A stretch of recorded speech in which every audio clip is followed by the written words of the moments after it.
Okey, kita kembali di platform WhatsApp tutorial. Okey, kali ini kita akan belajar berkaitan templates. Templates ni penting bila kita nak send secara bulk ataupun secara programmatically, secara automatic, ataupun kita nak reuse mesej-mesej yang lama dengan mudah kan. Okey, pergi ke bahagian templates di bahagian menu tepi, kemudian anda boleh create template.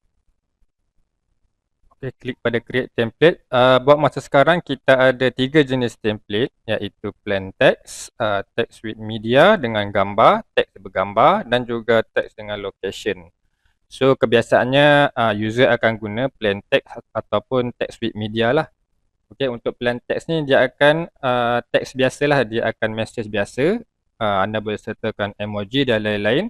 So sebagai contoh kita letak sini message 1, kemudian message ini kita nak repeat banyak kali kan type, so kita just jadikan content apa yang kita nak sebagai template. Okey, kita buat try contoh, hai selamat pagi. Okey, ini plan nombor 1. Contohlah kita nak explain dekat user berkaitan plan produk yang kita ada, so supaya kita tak type banyak kali, so kita gunakan dia sebagai template. Ini plan A. Okey, ini ciri-ciri dia. Okey, sebagai contoh, kemudian anda boleh tick active template ataupun tak perlu tick. So biasanya kita aktifkan sajalah walaupun tak berguna, sebab nanti dia akan keluarlah apabila kita nak guna untuk bulk sending, hantar secara pukal ataupun hantar menggunakan template. So kita just save saja template. Okey, template sudah di save. So ini dekat dalam senarai all templates ni dia akan senaraikan semua template yang ada. So yang ini tadi kita baru buat message biasa untuk teks. So kalau nak edit, tekan button edit. Kemudian untuk message jenis bergambar, so contoh text with media. So untuk text with media anda boleh isikan dia punya nama dia, media apa, gambar apa. Kemudian boleh choose file untuk upload file gambar yang kita nak send kepada user.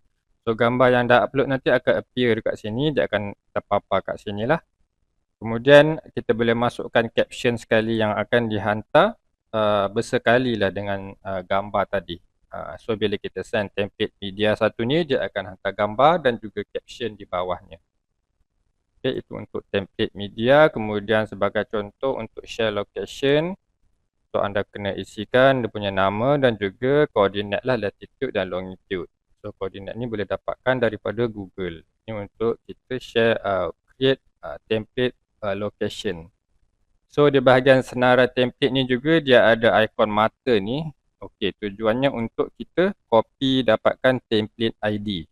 So template ID ni nanti diperlukan, so anda boleh copy macam ni kan, anda boleh copy template ID dan diperlukan bila kita set up kita punya flow chatbot. Okay, flow chatbot kita akan kongsikan dalam video yang seterusnya, macam mana untuk bina keyword auto respond keyword berdasarkan keyword user message. So sistem akan automatic reply mengikut jawapan yang kita sediakan.